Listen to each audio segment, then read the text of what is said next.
განაჩენის გამოცხადებისთანავე გივით არგამაძემ სახლი ციხისთვის შესაფერისი ჩაცმულობით დატოვა. პოლიციას ვაკის განყოფილებაში ჩაბარდა, სადაც როგორც აღმოჩნდა, მისი გადაწყვეტილების შესახებ უკვე იცოდნენ. sapatrulos garda კრიმინალური პოლიციის წარმომადგენლებიც ადგილზე დახვდნენ და 7 თვიანი საპატიმრო განაჩენის აღსასრულებლად ხელბორკილები ეზოშივე დაადეს.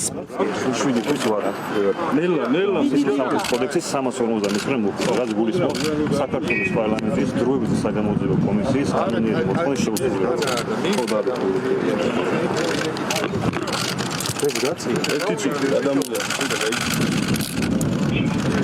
ის რაც ვერ შეძლეს რუსეთის და ბელარუსის ხელისუფლებებმა გააკეთა ქართულმა ოცნებამ. გივით არგამაძე, რომელიც ორივე ქვეყნის მიერ საშიშ დამნაშავედ და ძებნილადაა გამოცხადებული, ციხეშია. თავად მსჯავრდებულიც დარწმუნებულია, ეს ფაქტი საოკუპაციო რეჟიმს ახარებს, რადგან სწორედ ის იყო ჰააგის სასამართლოში ერთ-ერთი მთავარი მოწმე, ვისი ჩვენების საფუძველზეც რუსეთ-საქართველოს ომის დამნაშავეები ამხილეს და გაასამართლეს.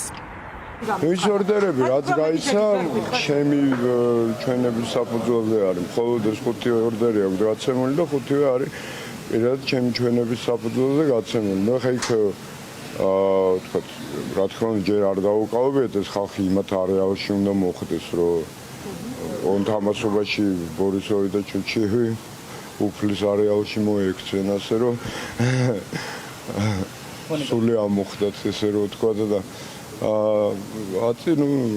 ეგეც ალბათ რაღაცა ფაქტორი ალბათ ეგეც არის.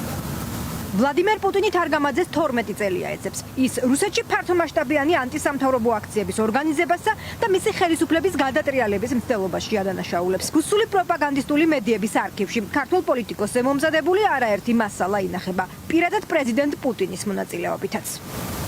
ის არის ადამიანი, რომელიც ცდილობდა და შეიძლება დღემდე ამას აკეთებს. წაექეზებინა რუსეთის ფედერაციის მოქალაქეები. ჩაედინათ კანონსაწინააღმდეგო ქმედებები, რომელიც შესაძლოა გამოხატულიყო ტერორისტული აქტების ჩადენასა და ხელისუფლების უკანონოდ ხელში ჩაგდებაში. ეს არის ობიექტური მონაცემები. ამაზე ვერ იკამათებ. ის მათ ინსტრუქციას უწევდა იმის შესახებ, როგორ ჩაედინათ დანაშაული რუსეთის ფედერაციაში და ეს უნდა შეფასდეს სამართლებრივად და არ არის საჭირო მისი დაცვა. სწორედ რუსული სპეცსამსახურების კვალს ხედავს 2016 წელს თბილისის ცენტრში, მისი ავტომობილის აფეთქებისა და მკვლელობის მცდელობაში. თარგამაძე არ გამორიცხავს რუსთავის ციხეში, მისი უსაფრთხოება რისკის ქვეშ დადგეს. გამორიცხავთ, რომ რუსეთიდან საგამოძიებო სტრუქტურების წარმომადგენლები შემოუშვან თქვენთან. ეს ვერსია არსებობს, ხო? ესეთი სურვილი ქონდა თავის დროზე სოზარ შუბარს და აბა რა გითხრათ? შეიძლება გაგვახსენოთ ეს სურვილი, რას ამბობდა სოზარ შუბარი? ის ამბობდა, რომ სამწუხაროდ ვერ გადავცემთ, იმიტომ რომ საკონსტიტუციო ჩანაწერი არსებობს, რომელიც უგზავნოს საქართველოს სხვა ქვეყნისთვის ადამიანის გადაცემას. მაგრამ იქნებ შემოუშვათ აქ რუსეთის საგამოძიებო კომიტეტის ჯგუფი და აქ დაგითხოვნა ეს. მაინც ვიტოვებ იმედს, რომ ვიღაცას მაინც ხელისუფლების წრეებში, იგივე სამართალდამცველებში ესმით რამხელა პასუხისგებლობაა, გივის ფიზიკური უსაფრთხოება და ეს პასუხისგებლობა მათზეა. ამიტომ იმედს ვიტოვებ, რომ რაღაცა აი ეს რასაც გულისხმობთ, ის არ მოხდება. ყველა ეს ადამიანი, ვინც დღეს პოლიციის და სინდისის პატიმარია, იქნება გარეთ და იქნება გარეთ გაცილებით უფრო ადრე, ვიდრე მათ მიშილი აქვთ ვადა. აი რა გაძლევთ ამის თქმის საფუძველს? ამის თქმის საფუძველს მადლევს ქართული საზოგადოება, ქართული საზოგადოების პროტესტი, რომელიც ამდენი ხანი გრძელდება. ქართული ოცნების წევრები კიდევ ერთი ოპონენტის დაპატიმრებას კვლავ კანონის უზენაესობით ხსნიან. თან არც მსაჯულის როლს თმობენ.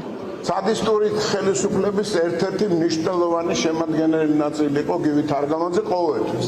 და როცა ეკითხებიან, უნდა მოვიგეს და ჩვენება მისცეს, ან გამოკითხვას უნდა გასცეს გარკვეული პასუხები თავს არიდებს.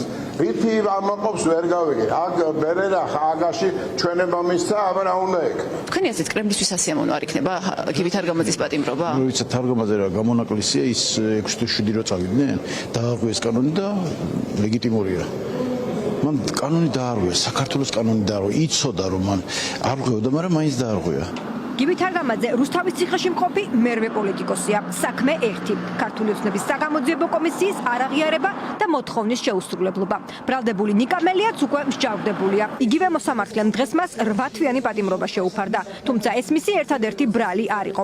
მოსამართლისთვის წყლის შეცხმისა და სასამართლოს შეურაცხყოფის ბრალის გამო ოპოზიციონერ პოლიტიკოს 2 წლამდე პატიმრობა ემუქრება. მათი მთავარი მოკავშირე ახლა არის იმედისა და წმენის გაკეხვა იმ ხალხში, ვინც საქართველოს თავისუფლებისა და დამოუკიდებლობისათვის იბრძვის. ამიტომ არიან ისინი ამ რეჟიმში, ამიტომ გადადიან სულ იზოლაციაზე, ამიტომ არიან რაღაცა ძალადობის ყველა ფორმის გამოყენების ეტაპზე. ამის პასუხი უნდა იყოს მეტი წმენისა და мотиваციის გაჩენა იმ ხალხში, კიდევ ერთხელ ვიმეორებ, ვინც ვიბრძვით ამ ქვეყნის თავისუფლებისა და დამოუკიდებლობისთვის.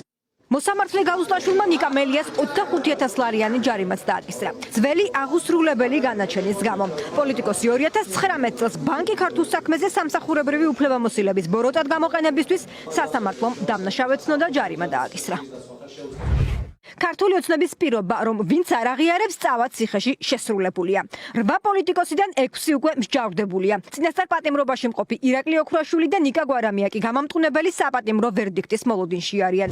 მათ რიგებს უახლეს მომავალში შესაძლოა ახალი ბრალდებულები შეემატონ. მათ შორის ქალი პოლიტიკოსები, რომლებსაც ქართული ოცნება საჯაროდ ემუქრება. მანამდე კი პარტია უკვე გასამართლებული ოპოზიციონერი ლიდერების წინააღმდეგ ზუსტად იგივე ბრალით ახალ საქმეებსაც აანონსებს. ნიკა გვარამიას, გიორგი ვაშაძეს და მამუკა ხაზარაძეს წულუკიანის საგამოძიებო კომისია მეორედ იბარებს.